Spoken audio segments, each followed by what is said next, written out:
एगो पत्नी अपना पति के सावन के महीना में सुभाष भैया फोन कैली, वहर से आवाज आई, लेहर से आवाज गई।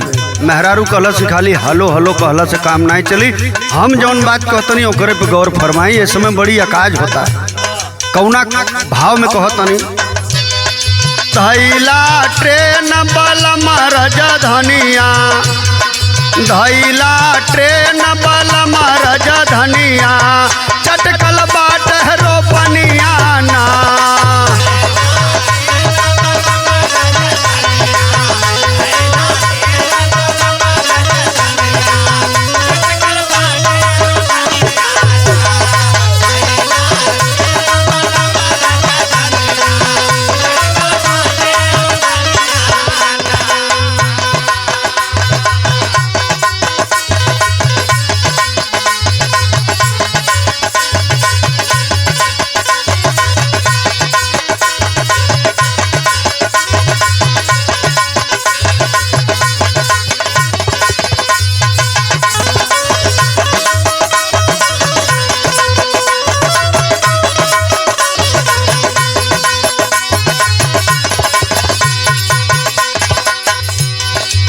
पत्नी जी बताओ बनी अपना पति देव से कैसे।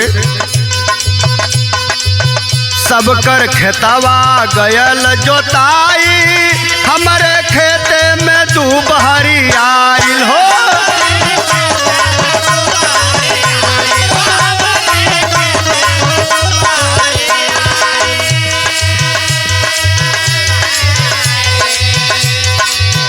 सब कर खेतवा गयल जोताई, हमारे खेते में दूब हरी आइल।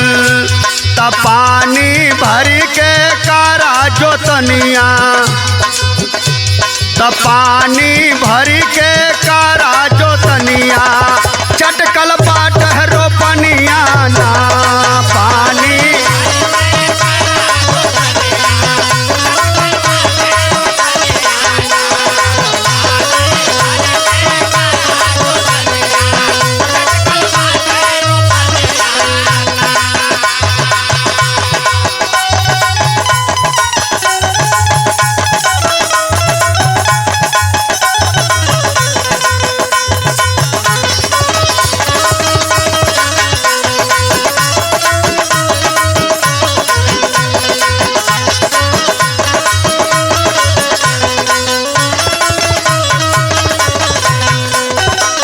घरवा जल्दी आवा सजनावा, खेतवा जोत के रोपा धनावा हो।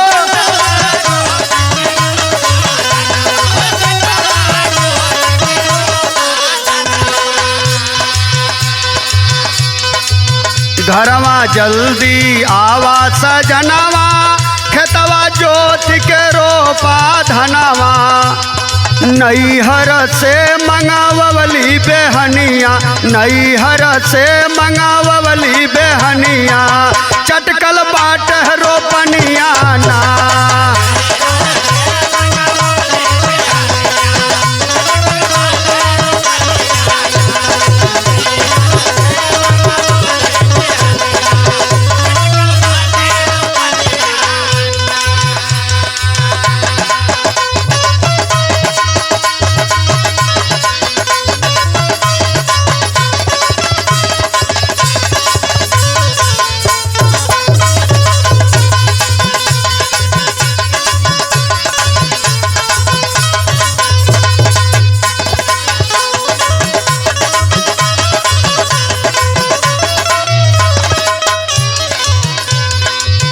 आदमी कहलस कि हमरा की कभी जी छोड़ता नहीं खा कैसे आई।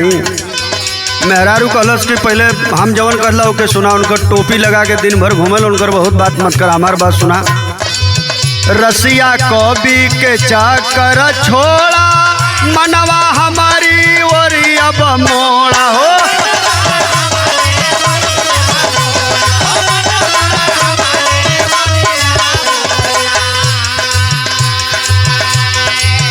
रसिया कवि के चक्कर छोड़ा मनवा हमारी ओरिया मोड़ा त समझा काजू जी मोर परसनिया समझा काजू जी मोर परसनिया चटकल बाट रोपनिया ना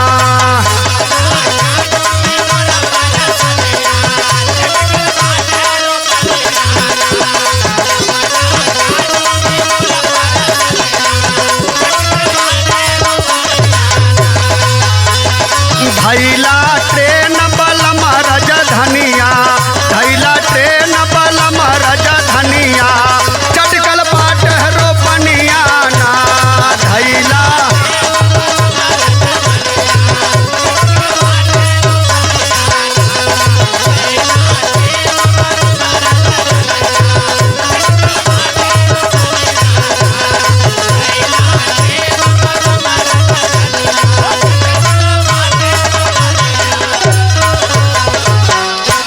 आदमी बोलो ठीक बा, फोन रख भाई अब थिला।